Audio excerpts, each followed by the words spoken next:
लोकमत नागपूरने आत्ताच 51 वर्षे पूर्ण केले. औरंगाबादने 41 वर्षे पूर्ण केले. मुंबईने 25 वर्षे पूर्ण केले. आणि ही घोडदौड सरद सुरू आहे. बाबूजींची फार मोठी इच्छा होती की अनेक वृत्तपत्र जी आहेत ते वरून खाली जातात, म्हणजे मुंबईपासून सुरू करतात आणि मग खाली जातात. ते म्हणतात नाही, गावापासून आपण जाऊया बरोबर. आणि गावागावामध्ये वृत्तपत्र कसं पोहोचेल, लोकांचे प्रश्न कसे आपल्याला मांडता येईल,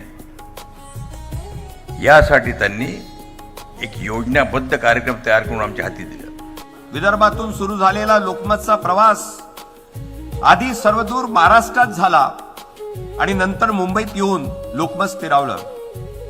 लोकमत नागपूरची 50 वर्ष, औरंगाबाद लोकमतची 40 वर्ष आणि मुंबई लोकमतची 25 वर्ष हा प्रवास होत असताना या प्रवासात अनेक विचारवंत, लेखक, कवी यांची मोलाची साथ मिळाली. मला प्रामाणिकपणे वाटतंय की श्रीमंती आणि समृद्धी या दोन गोष्टींमध्ये फरक आहे. ज्यांच्याकडे फक्त पैसा, मालमत्ता किंवा संपत्ती असेल तो माणूस श्रीमंत मानला जातो. पण जो चांगली कथा, चांगली कविता किंवा चांगल्या कादंबरीचा छान आस्वाद घेऊ शकतो तो माणूस समृद्ध असतो. जे पैशाने विकत घेता येतं ते सगळं श्रीमंत माणूस घेऊ शकतो. पण जे पैशाने विकत घेता येत नाही आणि जे आकड्यात मोजता येत नाही ते मिळविण्यासाठी माणूस आस्वादक असावा लागतो. एका कार्यक्रमासंदर्भात एका आयोजकांना माझी भेट घ्यायची होती आणि माझ्याकडे वेळ नव्हता आणि माझ्या मित्राने मला सांगितलं नाही, त्या आयोजकांना भेटायलाच पाहिजे. आणि त्याचा एक मेसेज आला, तो वाचून मी त्याला फोन केला. तू म्हटलं काय, कोण आहे आयोजक, कोण आहे म्हणजे, तू काय लिहिलंय, आयोजक हत्ती आहे. हत्ती कसं आयोजक असेल, तुम्हाला नाही, अरे आयोजक हट्टी आहे असं मला लिहायचं होतं. त्याने इंग्रजीमध्ये लिहिलं ना, आयोजक HATTI आहे, AAHE. तर मी त्याला म्हटलं, अरे का मराठीतला संदेश रोमनमध्ये लिहितो, देवनागरीत लिहि ना. किती विचित्र मेसेज माझ्यापर्यंत आला, आयोजक हत्ती आहे. तर माझं ह्याच्या पुढे हेही सांगणं आहे की मराठी भाषेत बोललं तर पाहिजे, पण इतकी देखणी सुंदर देवनागरी लिपी आहे ती, त्याच्यातनं पण आपण लिहू शकतो, टाईप करू शकतो. आणि इतका छान आपल्याकडे मोबाईलमध्ये ती सुविधा उपलब्ध असताना आपण ते करत नाही.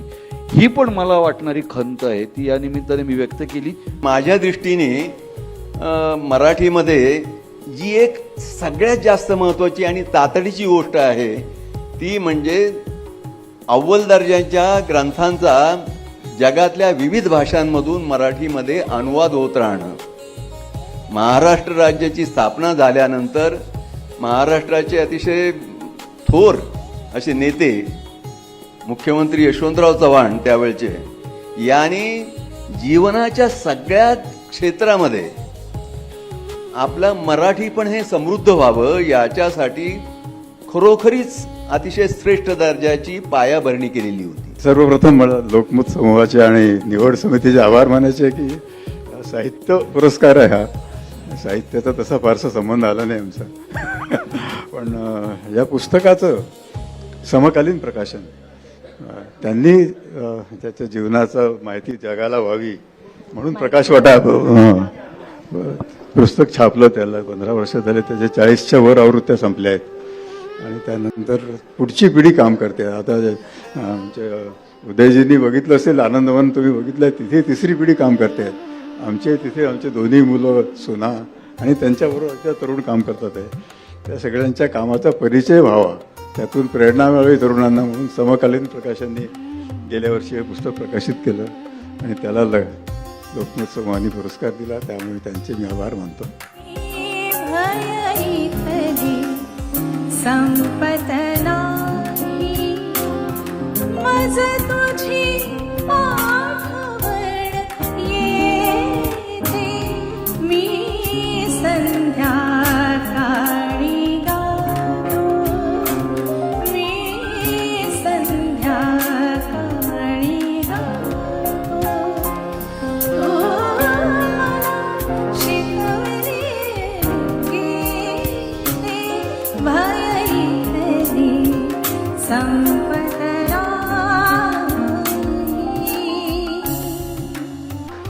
आमच्या पिढीबद्दल विषय निघाला म्हणून सांगतो की आमच्या पिढीकडनं अपेक्षा सोडली होती की वाचन आणि ही पिढी काय एकत्र येणार नाही, पण त्या पिढीनेच वाचनाच्या मागे खूप मोठा जोर लावलेला आहे आणि ते आम्ही दररोज बघतो. आणि मला वाटतं की पुरस्कार हे लेखक आणि वाचकांपर्यंतच राहिले पाहिजेत आणि पुढे अशी कधीही वेळ येऊ नये की वाचनाचा प्रसार करण्यासाठी पुरस्कार द्यायला लागतो. क्या बात है, क्या बात है. अक्सर तो बेशर्मों से ही पाला पड़ता है मीडिया में जो काम करता हूँ. अक्सर तो बेशर्मों से ही पाला पड़ता है मीडिया में जो काम करता हूँ. पर कभी कभार आप जैसे तहजीब वाले, आप जैसे अदब वाले मिल जाते हैं तो हम भी आदाब सुनाते हैं, तो हम भी आदाब सुनाते हैं. पुस्तकं काही सांगू इच्छितात, तुमच्या सावलीत रांगू इच्छितात. पुस्तकं सांगतात गोष्ट वाहून गेलेल्या दिवसांची, युगायुगाची, विश्वाची, माणसांची, कालची, आजची, उद्याची, एकेका क्षणाची. झाड हिरव्या पानांनी सळसळावं अशा सुखाची, निष्पर्ण फांदीच्या एकाकीपणासारख्या दुःखाची. हुकूमत जेव्हा सुरू झालं तो अत्यंत आनंदाचा आमचा क्षण होता, कारण त्यावेळी संबंध मराठवाड्यात आणि एकूण महाराष्ट्रातच अतिशय जातीवादी असे एक वृत्तपत्रांची एक परंपरा होती. आपल्याकडे ती अतिशय जिवंत अशी परंपरा आहे आणि ती लोकमतनी मोडून टाकली. जिन लोगों को लेखकों के संकेत समझ में नहीं आते उनके लिए पुलिस का बेत जरूरी होता है. सो मी एका वेगळ्या अंगानं माझे अनुभव, पोलीस खात्यातला प्रत्येक दिवस वेगळा असतो. रोज नवा संघर्ष, नवी आव्हानं उभी राहत असतात. समाजाच्या वेगवेगळ्या स्तरावरच्या लोकांशी, त्यांच्या समस्यांशी, रक्ताशी आणि घामाशी सगळ्याशी संबंध येत असतो. खरं तर मराठी भाषेचा मंत्री झाल्यानंतर एका कार्यक्रमाला 2-2 तास बसावं लागतं. हे गेल्या 4 महिन्यात मी बघतोय. कारण उद्योगमंत्री म्हटल्यानंतर कार्यक्रमाला गेलं की मी 15 मिनिटात, 20 मिनिटात, पाऊण तासात, 1 तासामध्ये उठून जायचो.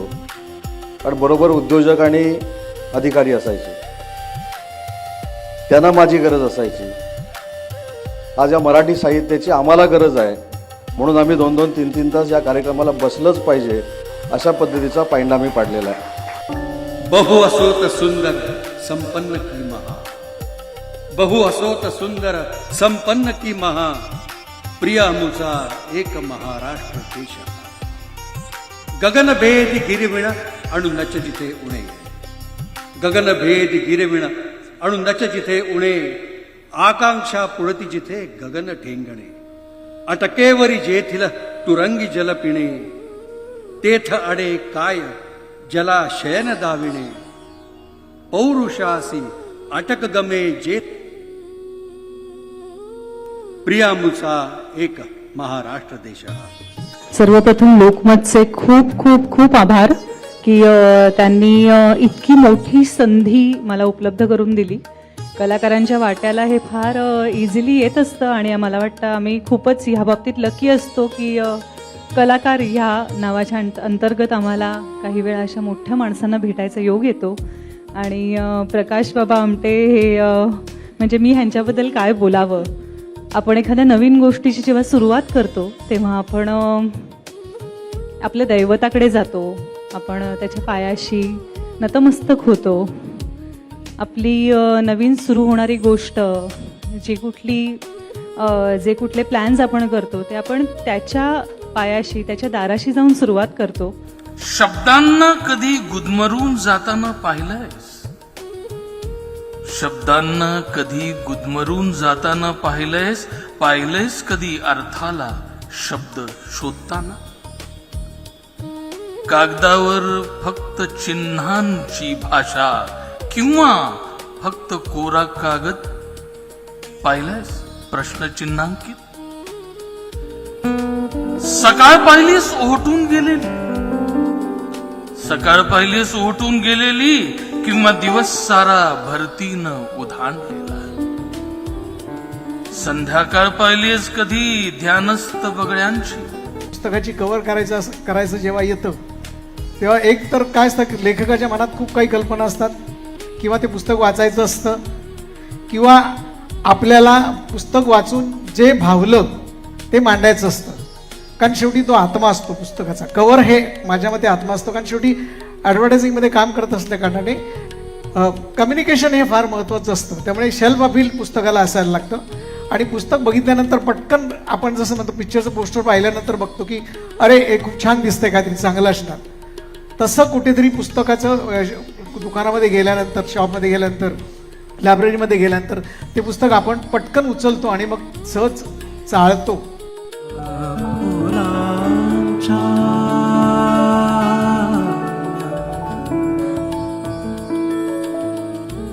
गंधकोशी